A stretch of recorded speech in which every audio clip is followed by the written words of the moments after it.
जी, अस्सलाम वालेकुम। मैं हूँ doctor Naila, consultant gynaecologist, infertility specialist, gynae solution के फोरम से आपकी इन्फॉर्मेशन, एजुकेशन और अवेयरनेस के लिए वक्तन वीडियोज़ लेके आते रहते हैं। आज हम बात करेंगे अपनी एक सक्सेस स्टोरी कह सकते हैं इसको। ये मेरी पेशेंट थी। ये मेरे पास आई, she was slim, smart patient थी, लेकिन पॉलीसिस्टिक ओवरीज़ की पेशेंट थी। इनकी जो एग्स था वो मैच्योर नहीं होता था। काफ़ी देर ये मुझे चूँकि पहले से जानती थी, तो इनकी शादी हुई तो मैंने इनसे कहा कि आप अपने हस्बैंड के साथ रहें, अल्लाह खैर करेगा, आप कंसीव कर जाएँगी। लेकिन काफ़ी देर रहने के बाद जब इन्होंने कंसीव नहीं किया, ये मेरे पास आई, तो बाकी एग का साइज़ जो था वो मैच्योर नहीं था। बाकी सारे फैक्टर्स ठीक थे। तो हमने इनको कुछ मेडिकेशन दी और इन्होंने शायद फर्स्ट या सेकंड अटेम्प्ट में ही कंसीव कर लिया। अब बात ये यहीं पे ख़त्म नहीं हुई, अब बात ये थी कि जब इन्होंने कंसीव किया तो उस बच्चे की ग्रोथ ना हो सकी। दूसरी दफ़ा फिर जब इन्होंने कंसीव किया तो ट्रीटमेंट के साथ इनके 2 अंडे बने, दोनों फर्टिलाइज़ हो गए और ट्विन प्रेगनेंसी हो गई। और इनका जो बेसिकली एक और प्रॉब्लम था कि इनका ब्लड थोड़ा-सा गाढ़ा था, जिसकी वज़ह से बच्चे की तरफ खून नहीं जा रहा था। अब अगर इस तरह के केसेस को, पॉलीसिस्टिक के केसेस को और ये जो गाढ़े ब्लड वाले केसेस को टाइमली आइडेंटिफाई ना किया जाए, तो उसमें होता ये है कि इनके जो बच्चे की हार्ट बीट के प्रॉब्लम बनते रहते हैं। जब हमें चूँकि पहले से अंदाज़ा था कि इनका ये प्रॉब्लम है, तो हमने इस पेशेंट को टाइमली जो ब्लड थिनर्स के ऊपर डाल दिया टैबलेट और इंजेक्शंस की फॉर्म में। तो उसकी वजह से ये हुआ कि इनके बच्चे की तरफ ब्लड फ्लो जो है वो प्रॉपर जाता रहा। अब यहाँ पे भी ये हुआ कि चूँकि इनके ट्विन्स थे, लेकिन फिर भी बच्चे को ब्लड फ्लो एक ही तरफ जाता रहा, दूसरी तरफ ब्लड फ्लो नहीं गया। वो इनके लिए पॉज़िटिव इस तरह से हुआ कि अगर दोनों को जाता रहता तो थोड़ा-थोड़ा दोनों को जाता और फिर वो बाद में छठे, 5वें, छठे महीने में मसला बन जाता।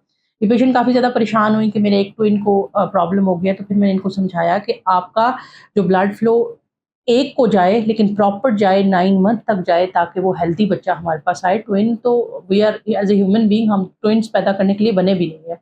हाँ, इंसानों के अंदर जो ट्विन प्रेगनेंसी होती है that is considered high risk pregnancy. फिर हमने उनको इन इंजेक्शंस के ऊपर डाला डाला और अब माशाल्लाह इनका 5th से 6 मंथ जो है वो जा रहा है। बहुत सारे हमारे पेशेंट्स ऐसे होते हैं जो कि हमारे पास आते हैं 8-8 मिसकैरेजेस करवा के। तो इनका जो है हल मौजूद है, स्पेशली ये जो गाढ़े ब्लड या अठराव का जो इंजेक्शन है, ये आम डॉक्टर्स को भी नहीं पता। पेशेंट मेरे पास आते हैं, वो कहते हैं हमें ग्रोथ के इंजेक्शन भी लगे थे, हमें ये वाले इंजेक्शन भी लगे थे, हमें ग्रेविबनान भी लगे थे, हमें फलाने भी लगे थे, टमकने भी लगे थे।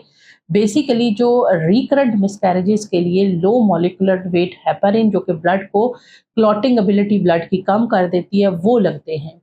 बिल्कुल इसी तरह का जो सेम हैपनिंग है इवन मेरी फैमिली में भी, मेरी बहन के साथ भी हुई कि 2 दफ़ा उसकी प्रेगनेंसी हुई और उसके बाद ये मसला उसका आइडेंटिफ़ाई नहीं हो सका। तो उसके बाद जब वो मेरे पास आई तो मैंने उनको बताया कि मुझे ये लग रहा है और इसको हम करते हैं, और माशाल्लाह 3rd टाइम जब उनकी प्रेगनेंसी हुई तो वो बड़ी अच्छी जो है वो जा रही है अभी। तो ये बहुत इम्पोर्टेंट है, मिसकैरेजेज़ की जो 80% वजूहात है वो ये हो सकती है। डॉक्टर इसके लिए ब्लड टेस्ट करवाने लग जाते हैं, लेकिन ब्लड टेस्ट जब तक आप नियर टू प्रेगनेंसी कराते हैं वो पॉजिटिव आता है, जब पेशेंट प्रेग्नेंट नहीं है तो वो ख़त्म हो जाती है और वो पता नहीं चल पाता। तो लिहाजा अगर आपकी पॉलीसिस्टिक ओवरी का मसला है तो ट्रीटमेंट लें ताकि आप कंसीव करें। कंसीव करने के बाद भी बहुत सारे मसाइल बन सकते हैं, तो उसके लिए आपने ऐसे डॉक्टर जो हाई रिस्क प्रेगनेंसीज़ को देखते हों। देखें, एक वो डॉक्टर्स होते हैं जो अल्लाह पे छोड़ देते हैं, भई 4 हफ्ते बाद आएँ, चेक कराएँ, बस हो गया तो अल्लाह की तरफ से था। ऐसा नहीं होता, हर चीज़ की कोई वजह होती है जो आइडेंटिफ़ाई करनी है और उसका इलाज करना होता है। तो अब एंड पे एक दफ़ा पेशेंट का फीडबैक जान लेते हैं ताकि आपकी रहनुमाई हो सके। जी, अस्सलाम वालेकुम। मैं डॉक्टर नाइला की पेशेंट हूँ और मैं इनको काफ़ी अरसे से जानती थी। तो मैं इनके पास आई थी, मेरे मिसकैरेजेस की हिस्ट्री थी और मैंने इनसे अपना ट्रीटमेंट लिया।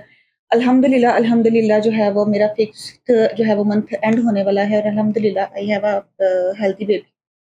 तो मैं आपसे ये कहना चाहूँगी कि जिनका भी ये मसला है, जिनको भी मिसकैरेज का प्रॉब्लम है या जो भी प्रॉब्लम है, आप लाज़मी इनको विज़िट करें। आप एक दफ़ा इनके पास आएँ, आपका जो भी मसला है वो ये लाज़मी हल करेंगी। Thank you.